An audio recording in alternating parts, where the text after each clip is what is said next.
Hey guys, welcome to my channel. क्या अनुपमा सिर्फ screen पर ही आदर्श बहू है या फिर ऑफ स्क्रीन उनकी वजह से एक एक करके सभी ने शो छोड़ दिया?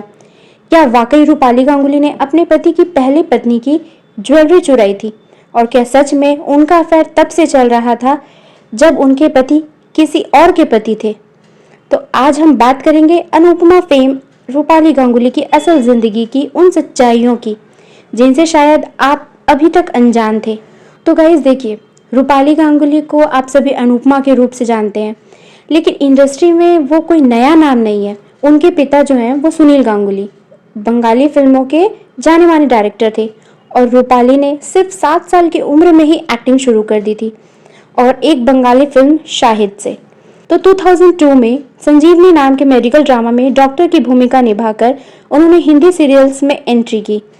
और उसके बाद आया सारा भाई वर्सेस सारा भाई, जहां मोनिशा का किरदार आज भी लोगों के दिलों में है और ये शो काफ़ी पॉपुलर हुआ था। इस शो की कॉमिक टाइमिंग और उनकी मासूम एक्टिंग ने उन्हें घर घर में पहचान दिला दी थी। तो 2006 में उन्होंने बिग बॉस सीजन 1 में हिस्सा लिया था। उस वक्त बिग बॉस उतना ड्रामेटिक नहीं था, लेकिन वहां भी रूपाली का इमोशनल साइड और कभी कभी उनका गुस्सा लोगों को नजर आता था। तो 2013 में शादी के बाद उन्होंने एक्टिंग से ब्रेक ले लिया और 7 साल बाद 2020 में अनुपमा से की धमाकेदार वापसी, और वो बन गई टीवी के सबसे हाईएस्ट पेड एक्ट्रेस में से एक। तो अनुपमा शो एक बंगाली सीरियल श्री मोही का रीमेक है और कम समय में इसने टीआरपी चार्ट्स पर राज करना शुरू कर दिया। लोगों ने अनुपमा के स्ट्रॉन्ग, इंडिपेंडेंट, इमोशनल किरदार से खुद को कनेक्ट किया, लेकिन शो के अंदर जब सब कुछ परफेक्ट चल रहा था तभी सेट से अफवाह आने लगी कि कास्ट के बीच ग्रुपबाजी, स्क्रीन टाइमिंग को लेकर झगड़े और एक पर्सन का ओवर इन्फ्लुएंस। तो पारस कलनावत, जिन्हें आप जानते होंगे, तो पारस कलनावत ने कहा कि मैं खुद शो नहीं छोड़ सकता था, मुझे निकाला गया क्योंकि एक इंसान को मुझसे प्रॉब्लम थी और वो सब जानते हैं कि वो कौन है। निधि शाह, सुधांशु पांडे, अलीशा परवीन और मदरसा शर्मा सभी ने शो छोड़ दिया और एक ही टाइप की शिकायत की कि स्क्रीन टाइम काटा जा रहा था, सेट पर अजीब सा माहौल हो गया था, एक दूसरे से जलन सी होने लग गई थी और हर बात पे इश्यूज होने लग गए थे और एक इंसान को कंट्रोल ज्यादा मिल रहा था। तो मदरसा ने तो खुलकर कहा था कि रूपाली इज टू फेस्ड, मैं नाम भी लेती हूँ रूपाली। इतना कुछ होने के बाद भी रूपाली को कभी किसी ने ओपनली चैलेंज नहीं किया, शायद इसलिए क्योंकि वो शो की लीड है और डायरेक्टर रोमेश कालरा जो है वो उनके अच्छे और पुराने दोस्त हैं।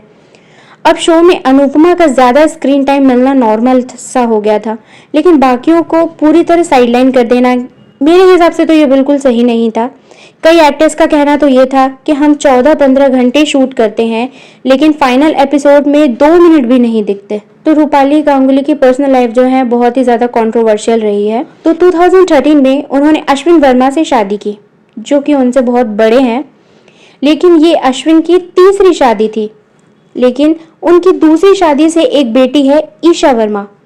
तो 2020 में ईशा ने सोशल मीडिया पर एक पोस्ट डाला था जो सोशल मीडिया पर बम की तरफ फूट गया था। उन्होंने कहा कि रूपाली ने मेरे पापा को बदल दिया है, अब वो हमारे लिए अजनबी बन गए हैं, वो हमें पापा से मिलने नहीं देती हैं, गालियां देती हैं, धमकी देती हैं, मेरी मम्मी की ज्वेलरी तक चुराई है उन्होंने। हम चुप रहे लेकिन अब और नहीं। ईशा का दावा था कि उनके मम्मी पापा की शादी 1997 में हुई थी और रूपाली और अश्विन का अफेयर 2000 में शुरू हुआ था, जब ईशा सिर्फ 2 साल की थी।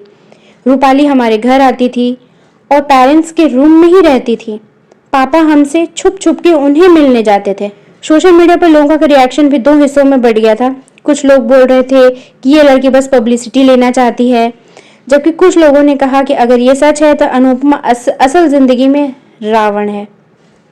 तो रणवीर इलाहाबादिया के पॉडकास्ट में जब रूपाली से पूछा गया कि उनकी लव स्टोरी कैसी रही, तो उन्होंने कहा कि मैंने 12 साल तक का इंतजार किया क्योंकि वो मुझे सिर्फ अश्विन से ही शादी करनी थी, मैंने ही शादी के लिए प्रपोज किया था।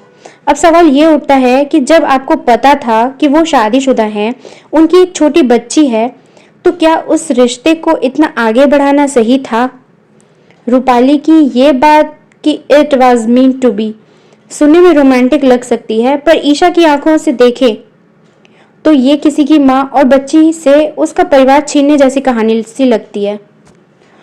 तो दोस्तों, आप क्या सोचते हैं? क्या रूपाली गांगुली सच में एक कंट्रोवर्शियल स्टार है जो अपने आसपास किसी को टिकने ही नहीं देती, या फिर ये सब बस सफलता से जलने वालों की एक कहानियां हैं?